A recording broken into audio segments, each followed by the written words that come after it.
সম্প্রতি ঢাকার এক ব্যস্ত সড়কে ভিডিও করার সময় ঘটে যায় এক অপ্রত্যাশিত ঘটনা। ভিডিওতে দেখা যায় রাস্তার মাঝখানে ক্যামেরার সামনে কন্টেন্ট তৈরি করছিলেন মনিকা। সেই সময় পাশ দিয়ে যাওয়া এক পথচারী বিষয়টি নিয়ে আপত্তি জানান। এরপর দুজনের মধ্যে কথা কাটাকাটি শুরু হয়। মনিকা তারপর হঠাৎ লোকটিকে এলোপাথারি প্রহার শুরু করে। বিষয়টি নিয়ে পরিস্থিতি কিছুটা উত্তপ্ত হয়ে ওঠে।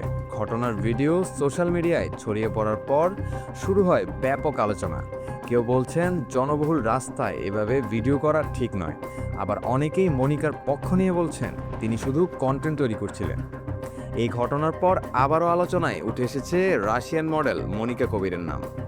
এখন প্রশ্ন হচ্ছে, বাংলাদেশে কন্টেন্ট তৈরি করতে গিয়ে এমন বিতর্ক কি তার জনপ্রিয়তা আরও বাড়িয়ে দেবে, নাকি এই ঘটনার পর ভবিষ্যতে তাকে আরও সতর্ক থাকতে হবে?